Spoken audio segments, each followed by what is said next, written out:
Hello, ladies and gentlemen. Welcome to Snyder's Inc. And today we got a Mr. Nightmare video, and this is 5 horrific, allegedly true paranormal stories. And we're gonna get right into it. Ladies and gentlemen, hit the like button, subscribe button, comment, thing down below. Let's go.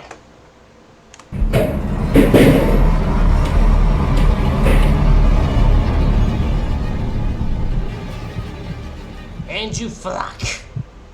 When I was 21 years old, I worked the maintenance and custodial. Hold on, I just want to check. Can you all see me well?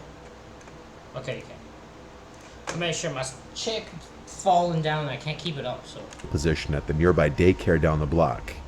My job entailed disposing of trash, moving and setting up furniture for special events, performing preventative maintenance, keeping supplies organized, maintaining and cleaning the facility, caring for equipment, and overall maintaining a safe environment, which included reporting suspicious activity that may lead to child abuse or mistreatment.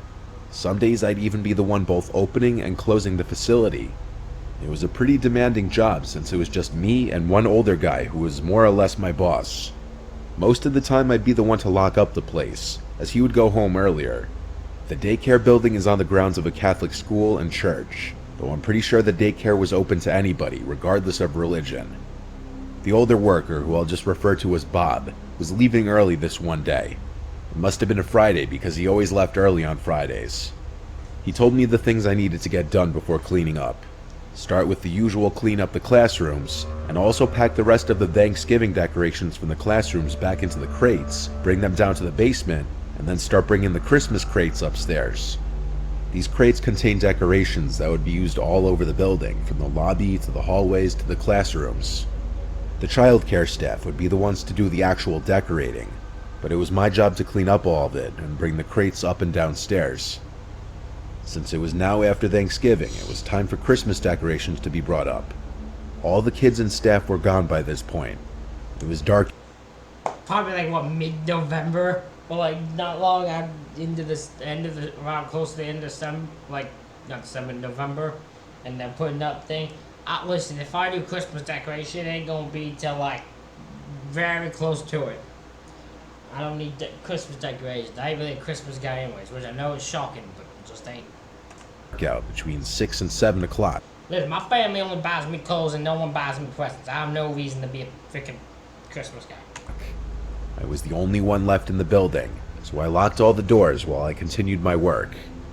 I went down to the basement, which was used mostly for storage.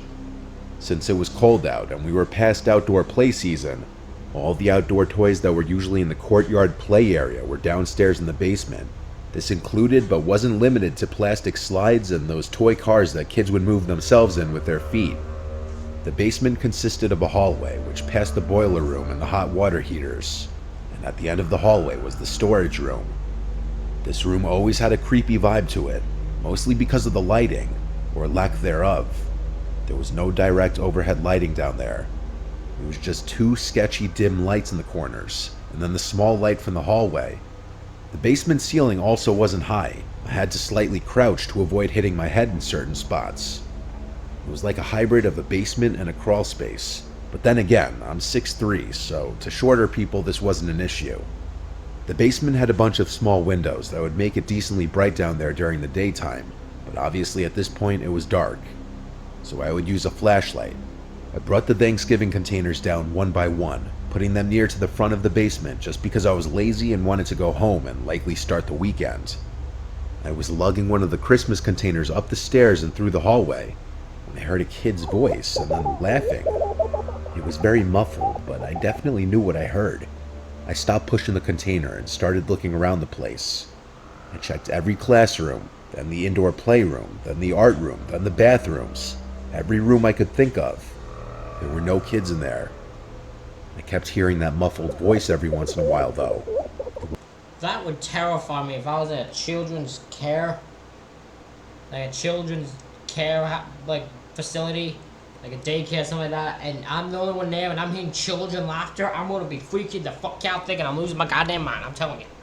One place I didn't check was the basement. I walked back to the basement door and looked down the stairs, waiting. I heard a noise come from down there. The realization that there was a kid down there dawned on me, and so I ran down the stairs yelling, "Who's down there?" thinking one of the kids snuck down there. I I got to the bottom and ran the basement hallway to the storage room. I saw one of the toy cars moving for like a second before coming to a halt. It was 100% as if it had just been pushed. I stood in place and looked around the room. I didn't see any kids that could have just pushed that car. I said, "Anyone down here?" multiple times. It was dead silent. The silence was actually deafening. I started actually looking inside the boxes and containers, thinking a kid could be hiding in one of them. But halfway through, I started realizing there was no way a kid could close any of these containers or boxes on top of themselves. At this moment, I felt like I was alone, but that I also wasn't. I can't explain it. And then, right behind me, I heard something. We all have that. You know when you have that feeling of you're being watched? Like something's out to get you. You're being watched somehow. When that feeling's there, it's usually because you're right. Plastic dropped to the floor. There was no draft whatsoever down in that basement. I didn't even turn to see what it was. I just fled to the upstairs without looking back. I stopped at the top of the stairs again, and when I heard what I could only describe as a child's whisper down there, I slammed the door shut. I didn't know what else to do except call Bob, and in short, he said if I think there's a kid down there that I need to call the police. The scary thing is, I didn't think there was a kid down there, but I still called 911. I just couldn't leave without confirming. And I was right that there were no kids down there, because with the help of a couple police officers, when we looked down there, there was nothing but a bunch of boxes and containers full of supplies and decorations. I also couldn't find anything on the floor that could have made that plastic sound dropping on the floor. Given the fact that there was nowhere else to hide down there, and no one reported their kids missing, the cops could do nothing except leave. I could tell the cops felt like I wasted their time, but I was too disturbed to be embarrassed of the police call. I quit right before Christmas, before I ever had to go back down to that basement again. It was like, oh god, it's close to Christmas time. I have to go back. Take the fuck down. I quit. I'm done. I'm not coming back. Nope, I quit. I ain't going down to that basement ever again. You can have it. I'm gonna get a new office chair thing. Damn it! This happened not too long ago. I live alone in my apartment. I'd like to get it out of the way that I don't take any medication, nor am I diagnosed with anything that would impair my awareness or cause me to hallucinate. This night was a one-time incident that I can't explain, and I really hope it stays a one-time incident. I had a long day at work. I work as a construction worker in the city, and I go to the gym 4 to 5 days a week on top of it. So depending on the projects we're working on at work, when I get home, I'm ready to collapse on a couch. After work and the gym one night, I stopped for food on the way home because there was no way on earth I was about to cook. I was shot. I got home and plopped the Chipotle I just bought on the ottoman in my living room, and I just laid out on the couch as I ate. This was later in the week, so I was already tiring out. I demolished the Chipotle, and I definitely could have eaten more, but I was honestly so tired that I actually fell asleep on the couch while watching TV. I woke up a few hours later, realizing it was like 11 o'clock at night. I was so comfortable on the couch under the blanket, honestly, that I didn't want to get up, but I realized I left my contacts in, so I went to the bathroom to take them out, and at that point, I went to my bedroom to just go to sleep in my actual bed. Walking to my room, I heard my name called from the living room. All I could think was, what the actual fuck? It was a female's voice. I turned back around and went into the living room. I flicked on the light, but the room was too blurry. I said, "Who was that? Mom?" No answer. I had to go get my glasses from my room if I wanted to see. I made my way to my nightstand and grabbed my glasses, and then went back out to the living room. I was the only breathing soul in here. My apartment isn't huge, it's just the kitchen and living room, which are one space, then my bedroom and a bathroom. Not many places to look, and not many places to hide. But there also shouldn't have been anyone in my apartment. I called my mom just to confirm she wasn't here. I apparently woke her up with my phone call, so that answered that.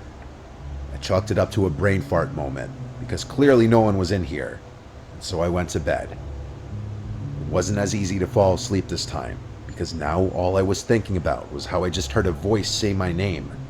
It was when I was finally seemingly starting to fall asleep that I heard a female voice say my name again, from inside the bedroom.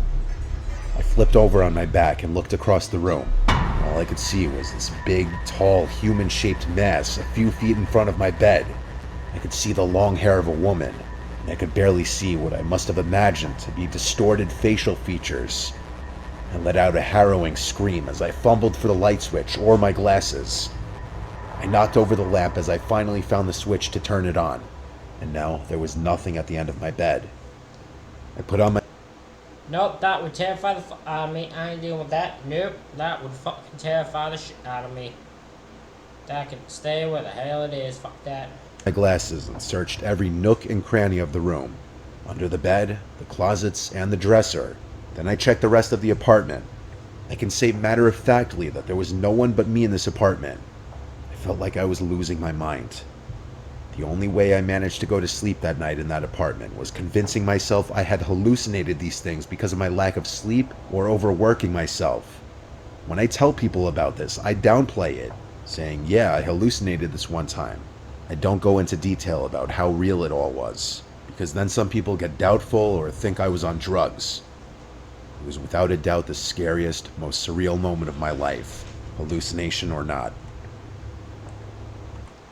I'd say that scared the shit out of me. No, I don't want to deal with that under any circumstances. Fuck that. Story 3 by James Carr. Originally narrated December 8, 2018. Goddamn. I'm 27 years old, living with my brother James in a house we share. Never had anything severely strange or abnormal happen to me in my life, but there was this one week that I experienced this strange series of events. It started on what I thought would be a normal night like any other. I was in the kitchen washing the dishes before getting ready for bed. Suddenly, a plastic cup came crashing to the floor, and the sound of it made me jump and spin around from the sink. I saw the blue plastic cup bounce a few times, then fall dead on the floor. This was one of the cups that sits up top the cabinet. I knew it had to have been sitting upright, though. I had no idea what kind of force could have knocked it off the cabinet. It made no logical sense. I picked it up and put it back on the cabinet. That wasn't the last strange event that night, though. While in bed with the blinds shut, there was suddenly a strange, very faint glow in my room. It came through the blinds. I flipped over onto my side and tried to peek under the crack at the bottom of the blinds, but I couldn't see anything. Honestly, as weird as it was, I was so comfortable in bed and was too lazy to go lift the blinds. I dismissed the light as something like a street light having a new bulb or something. I know, a little ridiculous, but at the time I had no reason to suspect anything paranormal. The next day I was home alone. I don't approve of that. That thunder thing made me jump. I wasn't expecting it. God damn it. When James was at work. It was a dark, stormy day, and the house was constantly rumbling from the thunder, so when I heard a cup fall from the kitchen, I associated it with the thunder. I went to the kitchen to pick it up, and realized it was the same blue plastic cup I'd carefully put back on the cabinet yesterday. There was no way thunder could have knocked it down from where it was. I put it on the counter and stood there, confused and a bit shaken, looking around the kitchen, not knowing what to think. As I was standing in the kitchen, I heard a creak in the floor above me. The room above me was actually my bedroom. I went to the stairs and called up for James, but I instantly remembered he wasn't home. Maybe it was the thunder shaking the whole house. But still, I had to check my room just for peace of mind. I went up the stairs to my room and turned on the lights, given that all the rooms in the house were dark due to the weather. My room is square-shaped with two big closets. The room was clear, as were the closets, so I shut the light and went back downstairs. That night, when James got home, I had a discussion with him about the strange events that had been taking place. He said he hadn't been aware of any of it. Still, nothing that happened up until that point was extremely unusual. So he's just, I'm kind of zoning in and out just because of my own world here. So he's a blue cup has consistently fell. I think he saw a blurred thing, or I might misheard. All I know is the blue cup for sure has fell. For the rest of the night, things were normal, and I fell asleep with ease. I awoke at some off hour in the night. It was still dark. I checked my phone. It was 2 in the morning. I rolled back on my side and shut my eyes. When I heard the distinct sound of a finger tapping on a window, I could feel my heart in my throat.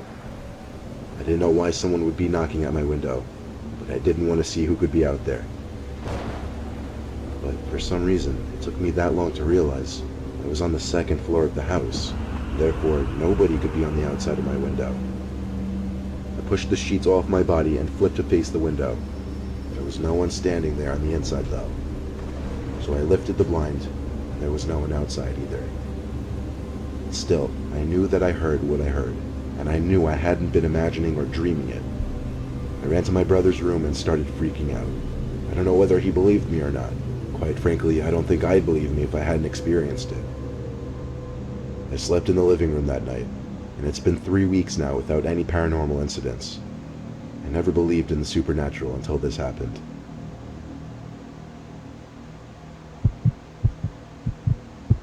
Case story 4 is anonymous. It was also done in 2018. I once took a road trip from New Hampshire to Florida. I had to stop at a hotel to sleep overnight when I was about halfway there.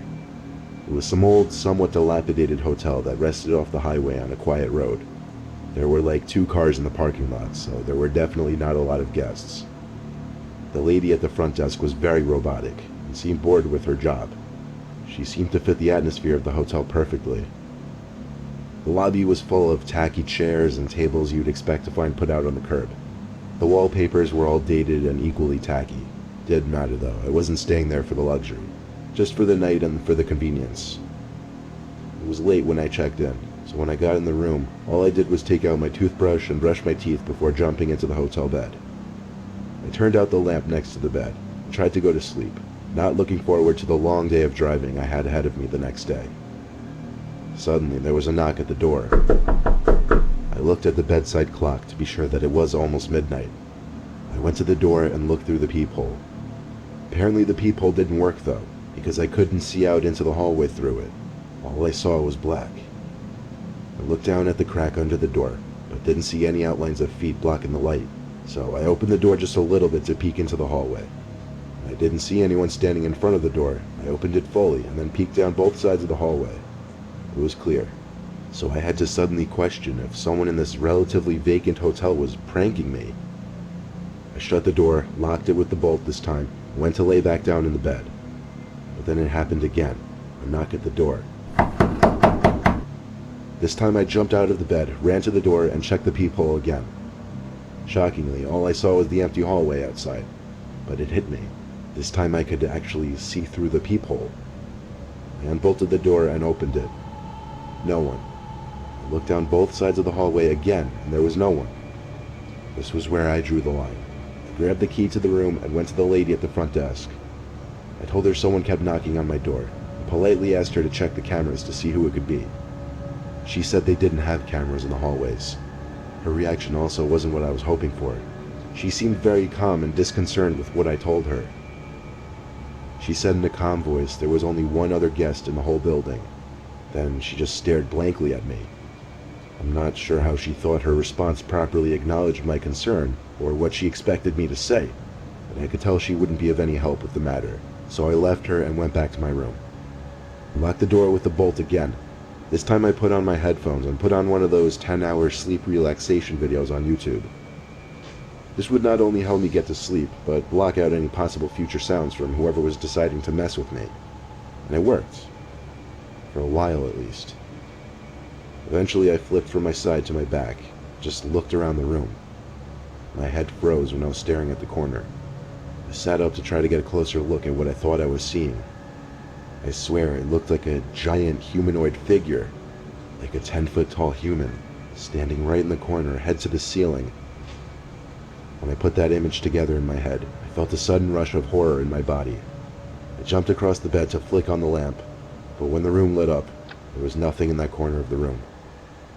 I simply sat there with my heart. Nope, we freaking the fuck out. Fuck that. Nope. Not today. Not any day.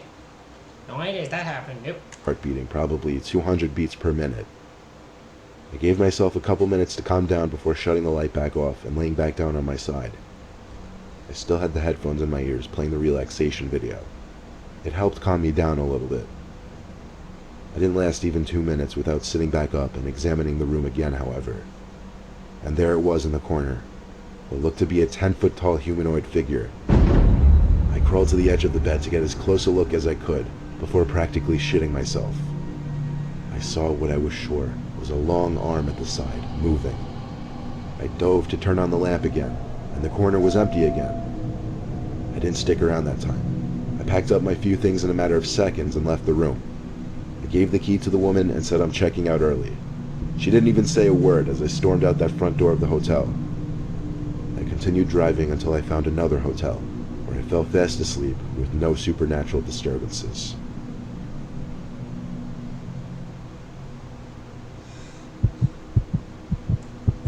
So I'm gonna guess he's gotten no new ones since all of 3 out of 5 of these were from 2018.